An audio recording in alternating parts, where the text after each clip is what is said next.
Hello everyone and welcome to the Young and the Restless official channel. I hope everyone is having a wonderful day. Before we begin, please hit the subscribe button and give this video a thumbs up. The world of the Young and the Restless begins to shift beneath the surface as Tuesday, April 7 unfolds with an undercurrent of secrets, danger and life-altering revelations.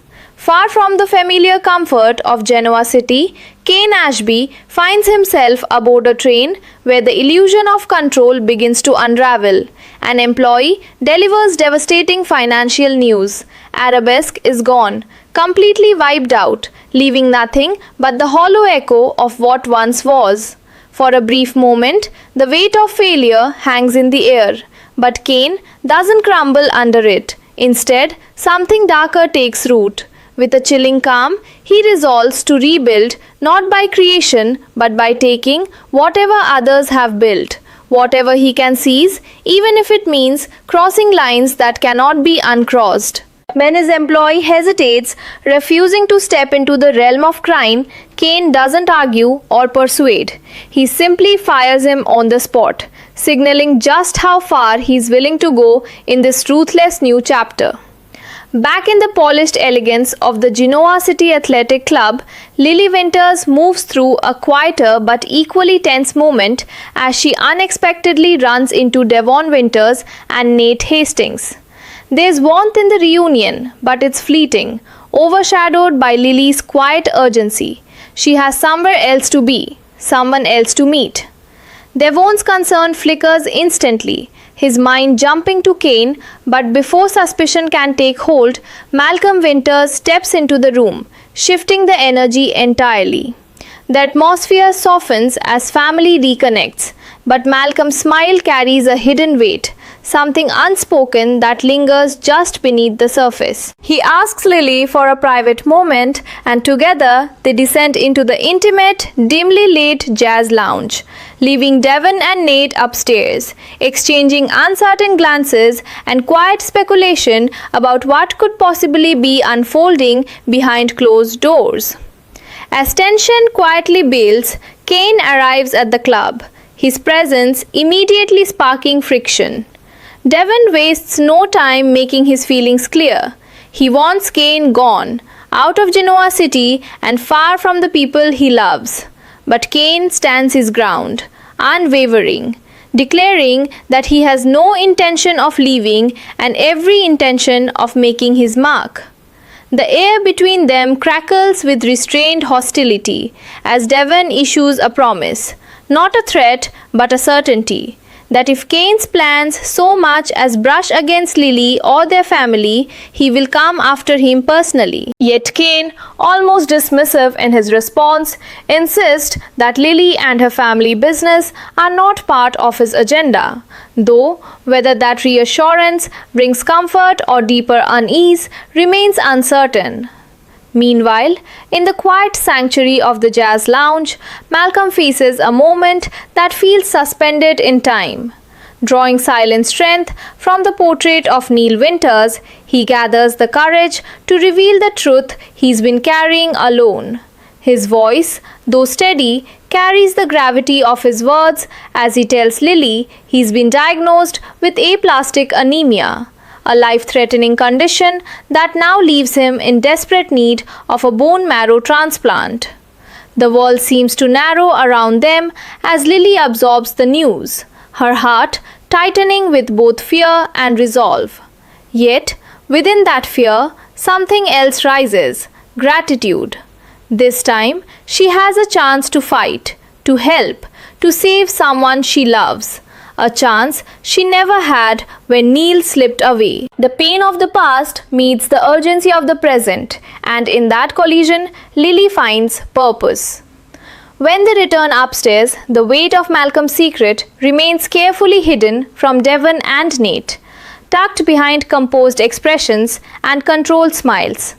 But the tension doesn't end there, as Malcolm soon crosses paths with Kane and delivers a quiet but firm warning, one that leaves no room for misunderstanding. Kane is not welcome, not now, not here, not anywhere near the people Malcolm cares about. It's a moment charged with protective instinct and unspoken history, a reminder that even as lives hang in the balance, old rivalries and distrust refuse to fade. Elsewhere, Phyllis Summers revels in her own triumph, the sharp edge of her confidence cutting through a phone call with Lauren Fenmore Baldwin. Fresh off securing a business deal, Phyllis makes it clear she doesn't need anyone else, her voice laced with satisfaction and defiance. But when she arrives at the athletic club and briefly reconnects with Malcolm, her attention quickly shifts to a more familiar target, Kane. With calculated precision, she pokes at him, suggesting that his return to Genoa City is fueled by revenge, not just against her, but against Lily and Victor Newman as well. It's a spark thrown into an already volatile situation, one that threatens to ignite something far more dangerous. Across town at Crimson Lights, another storm brews, quieter but no less intense. Holden Novak glances at a message from his mother, Stephanie Simmons, who promises she's on her way, though running late. The calm doesn't last long as Audra Charles enters and tension flares almost instantly. Their conversation turns sharp, circling around Claire Newman and the dangerous truths tied to Los Angeles. When Holden hints at revealing everything, Audra's demeanor shifts, her tone turning cold and menacing as she makes it clear she won't hesitate to make his life miserable if he dares to expose the past. The threat lingers in the air until Stephanie arrives, stepping into the moment with fierce determination and demanding answers from the woman daring to threaten her son. Holden quickly smooths things over, brushing it off as playful banter, but the damage is done. Stephanie's instincts are on high alert, her distrust of Audra immediate and unshakable. Though Audra eventually extends a hand in forced civility and Stephanie reluctantly accepts, the unease doesn't disappear. It settles deeper, waiting. When mother and son are finally alone, the conversation turns, heavy with unspoken fears. Holden braces himself, worried that her visit is tied to her health, but Stephanie gently dismisses that concern. Instead, she reveals something far more profound, something that carries the weight of years of silence. As she gathers her courage, the room seems to close in around them, every second stretching with anticipation. Her voice, steady but emotional, breaks through the quiet as she tells Holden that it's time. Time for him to finally learn the truth about his father. The words hang there, suspended, powerful enough to reshape everything he thought he knew about his life. And as that truth begins to surface, one thing becomes unmistakably clear. Nothing in Holden's world will ever be the same again. The revelation hangs in the air like a storm waiting to break, and as Holden Novak stares at his mother, the ground beneath his life begins to feel uncertain, as though every memory he once trusted might soon be rewritten. Stephanie Simmons doesn't rush the moment. Instead, she lets the silence stretch, heavy with meaning, her eyes filled with both hesitation and resolve. This is not just a confession, it's a turning point, one that has been building for years, quietly shaping the edges of Holden's identity without his knowledge. He searches her face for reassurance, for something familiar to hold on to, but all he finds is the unmistakable truth that whatever comes next will change everything. The world outside Crimson Lights continues as normal, people laughing, cups clinking, life moving forward. But inside that small, intimate space, time feels frozen, suspended between what was and what is about to be revealed. And as Stephanie finally begins to speak, her voice carrying the weight of secrets long buried, Holden realizes that the life he thought he understood is about to fracture into something far more complicated and far more real. Not far away, The tension at the Genoa City Athletic Club continues to ripple outward, each interaction layered with emotion and unspoken stakes. Lily Winters carries Malcolm Winter's secret like a fragile flame, protecting it carefully even as it burns inside her with urgency and fear. Every glance from Devon Winters feels heavier now, every casual moment laced with the knowledge that she's withholding something that could change everything for their family.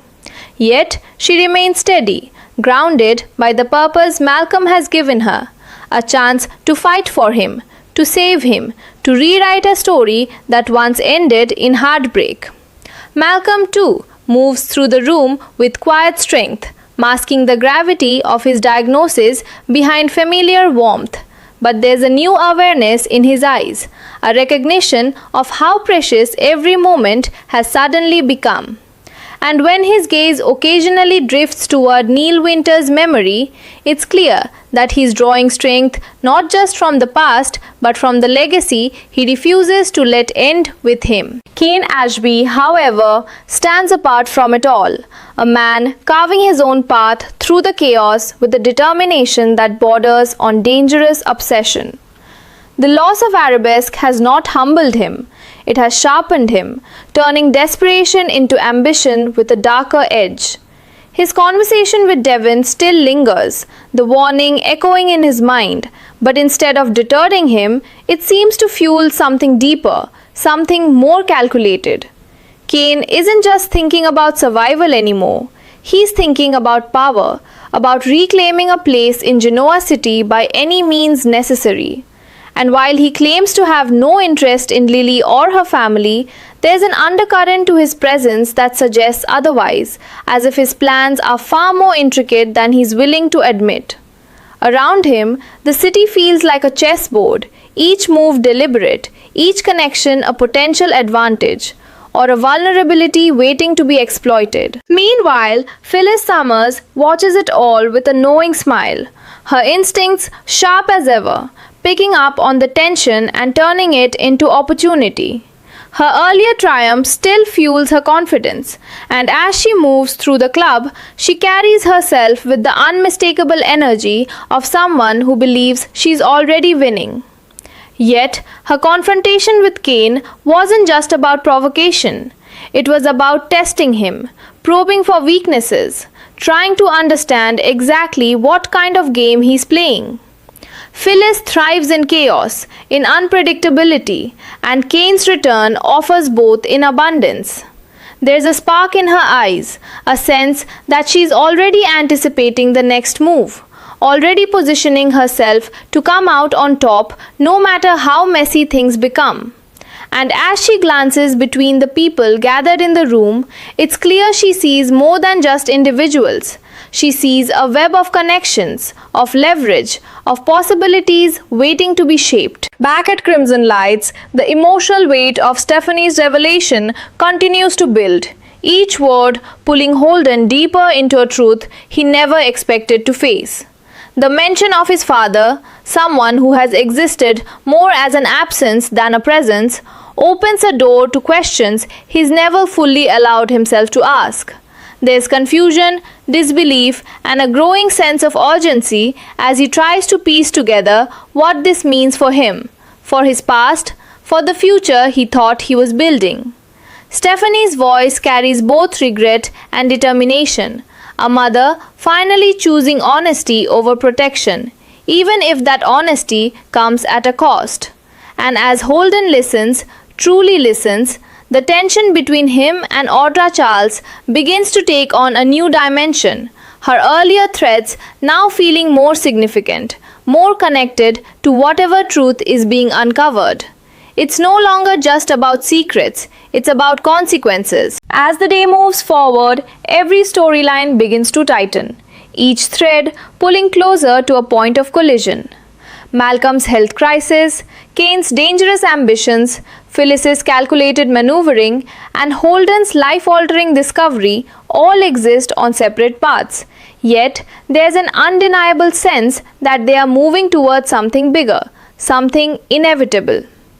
In Genoa City, nothing stays hidden forever, and the truths revealed today are only the beginning. Emotions run deeper, stakes grow higher, and every choice made in this moment will echo far beyond it. And as the screen fades on these unfolding lives, one thing becomes certain. This is not just another day in Genoa City, but the start of a chain reaction that will change everything. As the weight of the day deepens, an almost invisible shift settles over Genoa City, as though the entire town can sense that something irreversible has begun. Inside The Young and the Restless, every character now stands at the edge of a decision that will define what comes next, whether they realize it or not. Holden Novak remains frozen in the aftermath of his mother's words, his thoughts racing as fragments of his past begin to rearrange themselves into something unfamiliar. The idea that his father's truth has been hidden all this time doesn't just unsettle him, it reshapes him, forcing him to question not only where he comes from but who he has become because of that absence. Stephanie Simmons watches him closely, her heart caught between relief and fear, knowing that honesty may bring clarity, but it also brings pain that cannot be undone. And as Holden slowly begins to process what she's telling him, there's a quiet but undeniable shift in his expression. A realization that whatever secrets are coming to light will demand answers, and he won't be able to walk away from them. At the same time, the tension surrounding Audra Charles lingers like a shadow that refuses to fade, her earlier threat now echoing with far greater significance. What once sounded like a calculated warning now feels like part of something larger, something tied to the very truth Stephanie is beginning to reveal. Audra, who thrives on control and manipulation, may have just lost her grip on a situation she thought she had contained. And while she may not yet realize how quickly things are unraveling, the cracks are already forming, threatening to expose everything she's worked to keep hidden. Holden's next move becomes the question hanging in the air: whether he'll confront her, confide in someone else, or dive headfirst into uncovering the truth on his own. But one thing is certain: silence is no longer an option, and whatever comes next will pull him deeper into a story that's far more complicated than he ever imagined. Across town, the atmosphere at the Genoa City Athletic Club grows heavier, as if the walls themselves are absorbing the tension building within. Lily Winters continues to carry Malcolm Winter's secret with quiet strength, but the emotional toll is beginning to show in the smallest of ways. In the pauses between her words, in the distant look that occasionally clouds her eyes.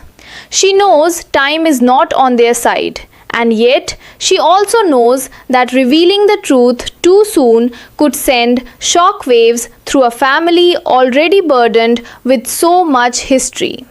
Malcolm, for his part, remains composed, but there's a new urgency in his movements, a subtle awareness that every moment matters more now than ever before. His diagnosis, aplastic anemia, has turned the future into something uncertain, something fragile, and yet it has also given him a renewed sense of purpose. He's no longer just living day to day. He's fighting, holding on, and trusting that the people he loves will stand with him when the time comes. Devon Winters and Nate Hastings, though still unaware of the full truth, can sense that something isn't quite right. Their instincts tell them that Lily is holding something back, that Malcolm's return carries more weight than a simple family reunion. It's in the way conversations falter, in the subtle shifts in tone, in the unspoken tension that lingers between glances. Devon especially feels it deeply, his protective nature stirring as he tries to piece together what might be unfolding just beyond his reach.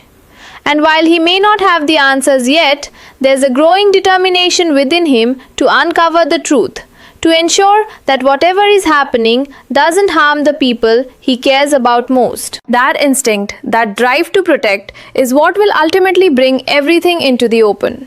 But for now, it simmers just beneath the surface, waiting for the right moment to erupt. Meanwhile, Kane Ashby continues to move with a quiet, calculated intensity, his mind already several steps ahead of everyone around him. The loss of Arabesque has stripped away any hesitation he once had, leaving behind a man willing to take risks others wouldn't dare consider. His earlier declaration to take what others have built, even if it means crossing into criminal territory, wasn't just a moment of anger. It was a glimpse into the path he's chosen. And as he navigates the spaces of Genoa City, interacting with familiar faces and old rivals, there's an unsettling sense that he's no longer playing by the same rules. Devon's warning may still echo in his mind, Malcolm's disapproval may linger, and Phyllis Summers' taunts may continue to provoke. But none of it seems to slow him down. If anything, it only sharpens his focus, pushing him further toward a plan that could change everything. Phyllis, ever perceptive, begins to sense that Kane's intentions run deeper than simple revenge, and that realization only fuels her curiosity. She watches, listens, and calculates, her instincts telling her that something big is coming, and that being prepared will make all the difference. There's a thrill in the uncertainty for her, a sense of excitement that comes from navigating dangerous territory where others might hesitate. But beneath that confidence lies an understanding that this time the stakes may be higher than she's used to. Kane is unpredictable, driven by loss and ambition in equal measure, and that combination makes him far more dangerous than before. Still, Phyllis doesn't back away. She leans in, ready to meet whatever challenge comes next head on. As the day edges closer to its end, the storylines that began separately now feel like they are slowly converging, each one pulling tighter toward a moment of reckoning. Holden stands on the brink of uncovering a truth that will redefine his identity. Lily and Malcolm quietly prepare for a battle that could mean life or death. Devon and Nate inch closer to a secret that will shake their world. And Kane, moving in the shadows of his own ambition, sets the stage for actions that could ripple through every corner of Genoa City. The calm that lingers now is only temporary, a fragile pause before everything begins to collide. Because in a place where secrets never stay buried and choices always carry consequences, it's only a matter of time before everything comes crashing into the light.